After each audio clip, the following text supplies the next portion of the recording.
The ailing planet the green movement's role. पहले तो हम एलिंग वर्ड का मीनिंग समझते हैं। एलिंग का अर्थ होता है सीक, बीमार, and the other thing is green movements. यहाँ पर ग्रीन मूवमेंट का क्या रोल है ये हम पढ़ेंगे। एलिंग प्लैनेट अर्थात हमारे अर्थ से है जिसकी स्थिति धीरे धीरे बीमार होती जा रही है, उसको शो किया गया, उसको दर्शाया गया है। यहाँ पर ग्रीन मूवमेंट्स का इसमें क्या रोल है जो कि आज से लगभग 25 साल पहले शुरू किया गया था।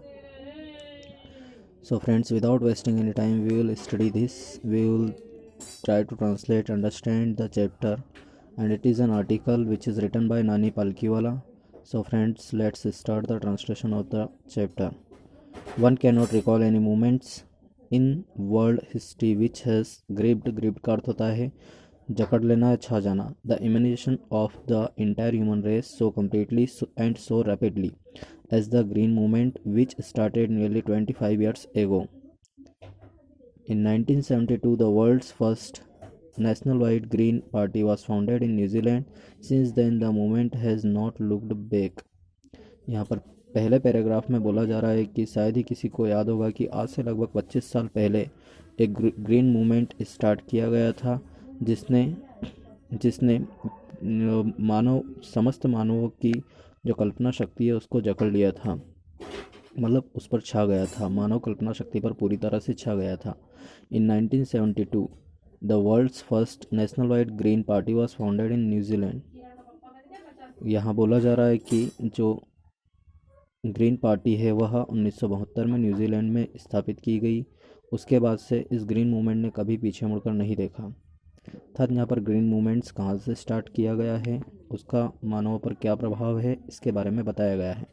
अब हम आगे इसके बारे में डिस्कस करते हैं। अगला पैराग्राफ है, we have shifted one hope irrevocably from the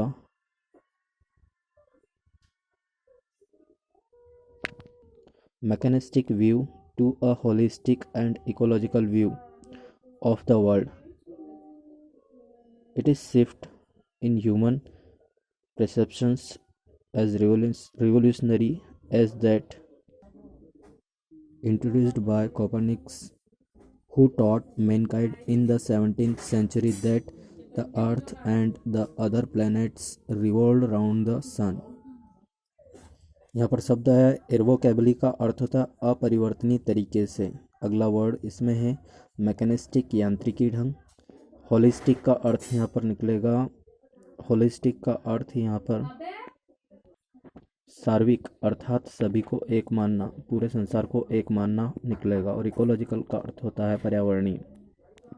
यहाँ पर कहा जा रहा है कि हम आशा करते हैं कि मानव जो है उसका नज़रिया जो है इस संसार के प्रति यांत्रिक से हटकर सार्विक या पर्यावरणीय बन गया है।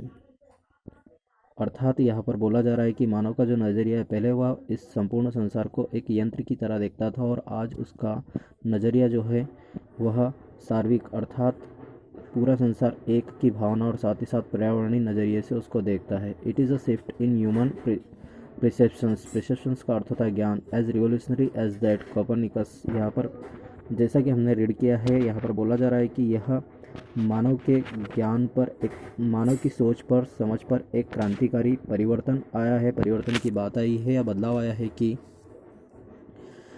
अर्थात कहा जा रहा है कि कोपरनिकस ने जब बताया कि लगभग 16वीं सेंचुरी में कोपरनिकस ने बताया कि जब पृथ्वी और दूसरे ग्रह जो है वह इस सूर्य के चक्कर लगाते हैं तो उसके बाद से लोगों के दिमाग पर, लोगों के ज्ञान पर और सोच पर एक क्रांतिकारी परिवर्तन आया है।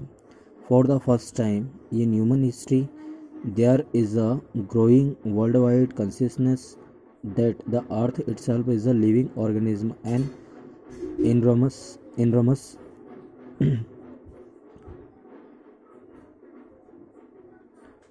being of which we are parts. It has its own metabolic needs and vital process which need to be respected and preserved. यहाँ पर कहा जा रहा है कि कोपरनिकस ने जब बताया कि अर्थ और अदर प्लैनेट्स जो है वह सन के राउंड चक्कर लगाते हैं, उसके बाद से मानव की सोच पर एक क्रांतिकारी परिवर्तन आया और उन्होंने पहली बार मानव इतिहास में यह बदलाव आया कि उन्होंने माना कि जो अर्थ है वह एक बहुत ही बड़ा जीवित प्राणी है जिसके हम एक छोटे हिस्से हैं। साथ ही साथ मानव के ज्ञान में ये भी परिवर्तन आया कि मानव की सोच में ये भी परिवर्तन आया कि जो अर्थ है उसकी खुद की एक पोषण विधि होती है, आवश्यकता होती है और साथ ही साथ इसके जीवन जीने का एक तरीका या पद्धति होती है जिसका हमें आदर करना चाहिए और हमें उसकी संरक्षा भी या सुरक्षा भी करनी चाहिए। इस प्रकार से यहाँ पर थर्ड पैराग्राफ का ट्रांसलेशन हो जाता है। अभी तक हमने पढ़ा कि पहले वाला जो पैराग्राफ था उसमें बताया गया था कि ग्रीन मूवमेंट्स कहाँ से स्टार्ट हुआ और उसका लोगों के दिमाग पर क्या असर हुआ। उसके बाद कोपरनिकस का थ्योरी आया और उसके बाद मानव की सोच में क्या परिवर्तन आया। अब हम आगे देखेंगे कि अगला जो पैराग्राफ है वह क्या कहना चाहता है। The earth vital science reveal patient, reveal का अर्थ होता दर्शाना, patient in declining health we have begun to realize our ethical obligation. Ethical obligation का अर्थ होता है नैतिक जवाबदारी। To be good stewards, stewards का अर्थ होता है मैनेजमेंट करने वाला अर्थात प्रबंधकर्ता। Of the planet and responsible trustee of the legacy to future generations. यहाँ पर आगे के पैराग्राफ में बताया जा रहा है कि अर्थ जो है उसके जीव लक्षण दर्शाते हैं कि वह एक ऐसा रोगी है जिसकी हालत जिसका स्वास्थ्य धीरे धीरे बिगड़ता जा रहा है।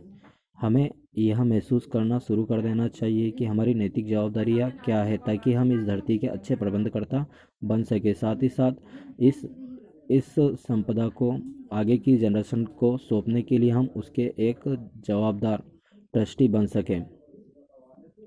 आगे the concept of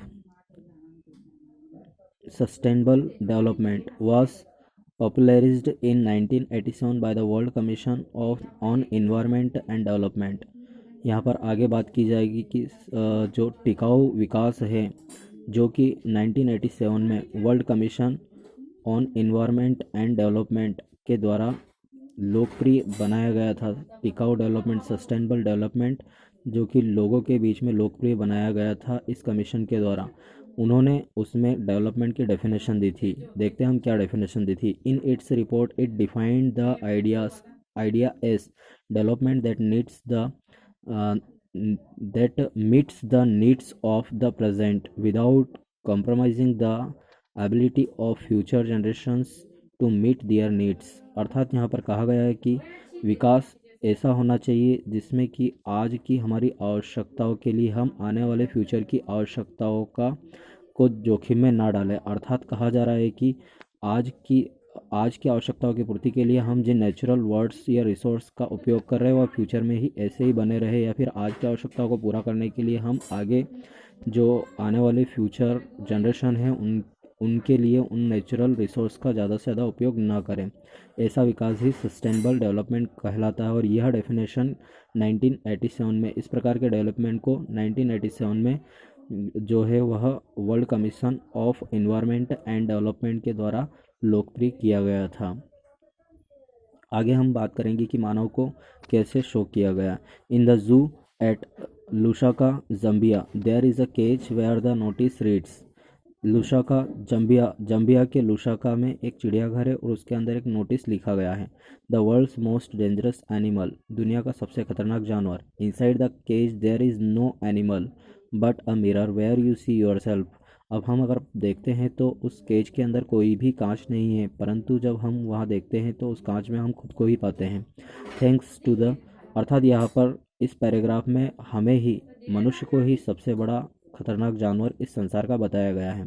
thanks to the effort of a number of agencies in different countries. यहाँ पर देश की अलग अलग संस्थाओं को धन्यवाद दिया जा रहा है। क्यों दिया जा रहा है? क्योंकि इन एजेंसियों के द्वारा इस सबसे खतरनाक जानवर के अंदर धरती के बारे में सोचने की क्षमता उत्पन्न हुई।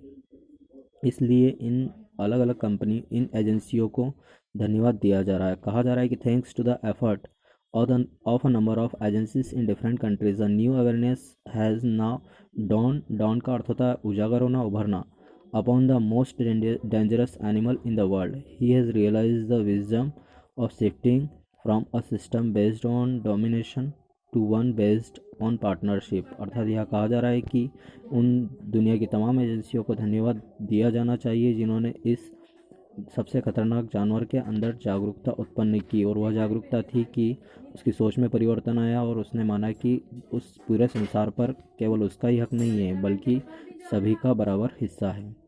फ्रेंड्स, इसका जो अगला पार्ट है हम नेक्स्ट वीडियो में